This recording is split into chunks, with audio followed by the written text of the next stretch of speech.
Located in the heart of Queens, New York City, Queens College is part of the City University of New York system. Our undercover investigation has uncovered a deeply troubling issue: the promotion and implicit endorsement of anti-Semitic rhetoric on Queens College campus.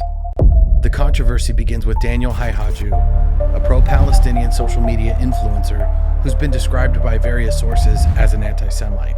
According to Ronnie Ortega, a member of the Muslim Student Association, or MSA, it was this group that invited Haqiqatjou to speak at Queens College with the approval of the administration. I don't know if you're aware, we brought a guest a couple months back, like 2 months ago. It's not the most popular. Was it Daniel? Yeah. It's not the most popular guy. Bismillah, alhamdulillah, wa salatu wa salam ala rasulillah. Assalamu alaikum wa rahmatullahi wa barakatuh. I'm your host, Daniel Haqiqatjou. Haqiqatjou has a well-documented history of promoting extremist views. A simple Google search reveals numerous articles highlighting these extreme views, such as defending rape in Muslim marriages and claiming that ISIS was created by Israel. Despite this, the Queens College administration approved him to speak on campus anyways. Even more troubling is the presence of the Queens College Dean of Students at this event, Dwayne D. Jones.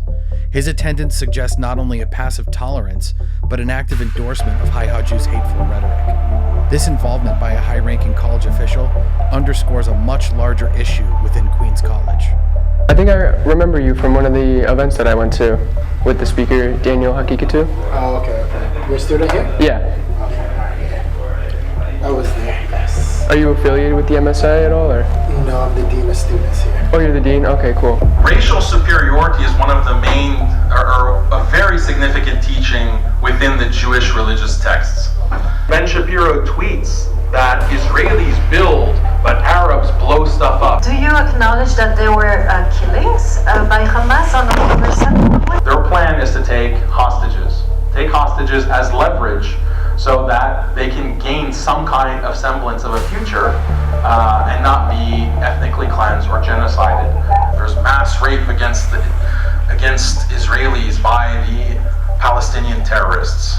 This was the claim: mass rape. Reality? False. It's completely debunked as a hoax. Completely debunked, and we'll get into the details of that. I was there, yes. I'm the dean of students here. Oh, you're the dean?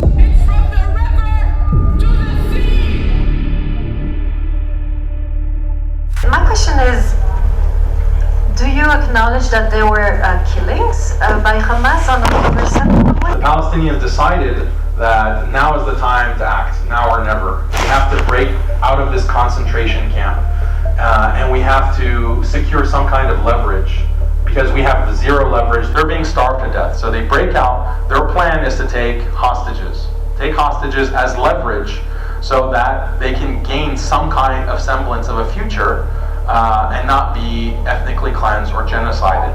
The criticisms that he receives, it's all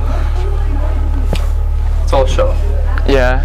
That's how it is, though. Yeah. None of these guys are going to ever say something like blatantly, like dumb.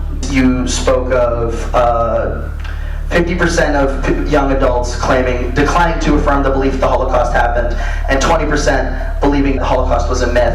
It's either you do believe it exists, and therefore it should be part of the truth-telling that you talk about, or you believe either part of it is untrue or all of it's untrue, and you should say it. The statistics about the percentage of the younger generations who have questions about the Holocaust narrative, that's just reporting facts. And when I say reporting facts, that's what surveys show. Surveys show that more and more people are questioning this narrative.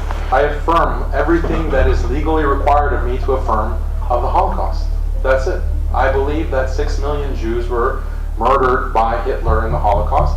If someone says that 5,999,999 Jews were killed in the Holocaust, I consider them a Holocaust denier, and I think they should be punished to the full extent of the law. That's what I believe.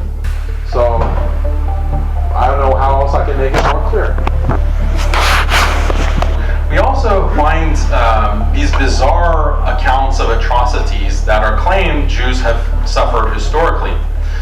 And the question is, it's when you have a religion or a culture that tells you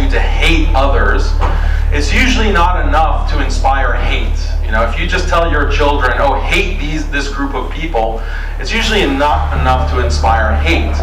You usually will have to put some kind of frame on that to say that, well, these people committed atrocities against us. These people in the past committed all kinds of atrocities, and we have to hate them in return. We have to hate them and take out our revenge in return. Now, it's not sufficient just to assert that other groups should be hated. There needs to be a reason for the hate.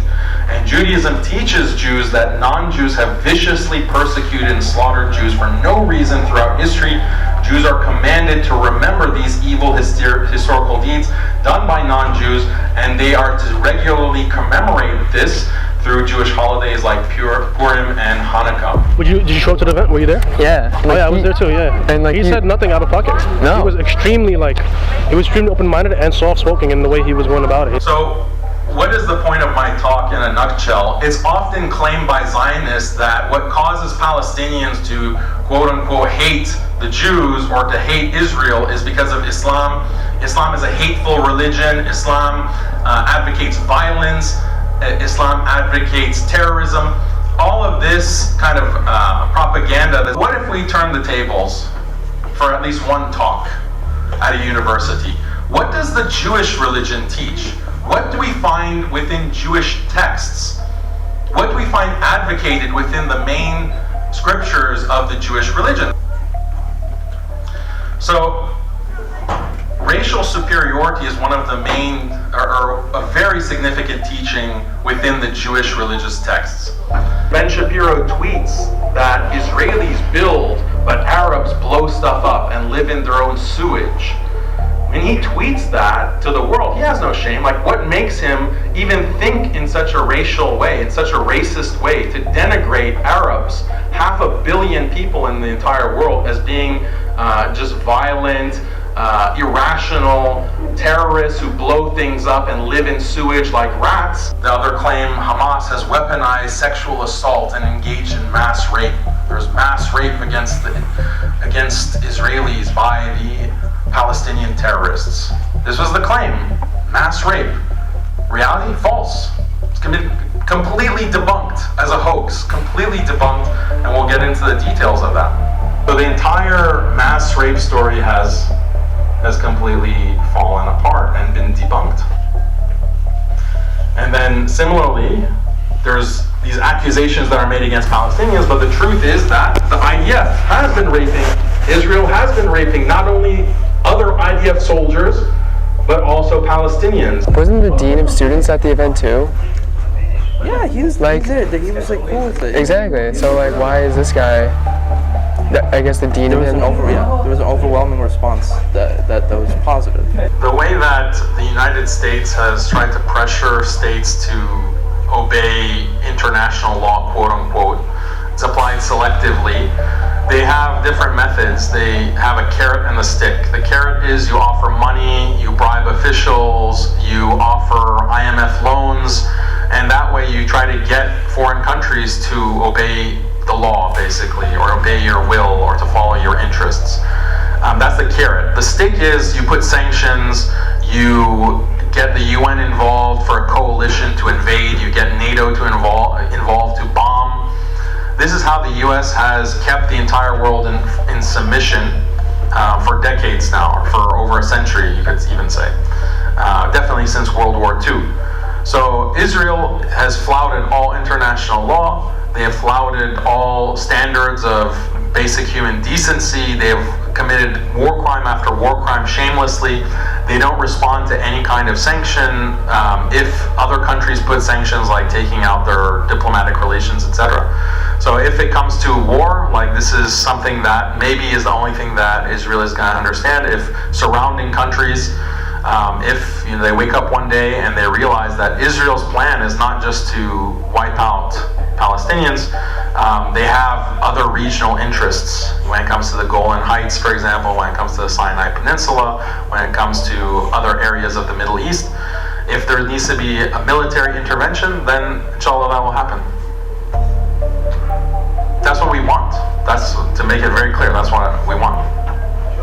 In the wake of Daniel Haqiqatjou's speech, anti-Semitic tensions have been building on campus, with protesters harassing and hurling insults at Jewish students. There's an IDF soldier here. They say he's right there. This guy? Like the guy next to him, over here.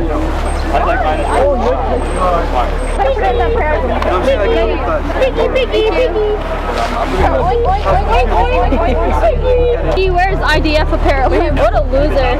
Where's the IDF shirt? Did it start smelling bad? That's all you wore for like months. Did you clean it? Oh my god, what a loser, bro. You're an absolute loser. Additionally, disturbing graffiti has appeared on bathroom walls, with messages like, "To my fellow Israelis, I am coming after you, signed Hitler too," and "You better start hiding Jews, LOL. Queens College President Frank Wu has stated publicly, "Let me be clear, anti-Semitism has absolutely no place on the Queens College campus." If that is true, then why would the administration allow a speaker like Haqiqatjou, known for his anti-Semitic rhetoric, to speak on campus? Additionally, why has the administration remained silent about the anti-Semitic nature of Haqiqatjou's speech? And why are they allowing even more events that harbor these ideas in its wake? Even with President Wu and the Queens College administration's strong support of the SJP, MSA, and approving of events like this and speakers like Daniel Haqiqatjou, that still isn't enough to satiate the vicious, radical bullies on campus. How does it feel to be complicit in genocide? How do you feel about Palestine? How come you haven't named anyone? How come you Our president's a genocide?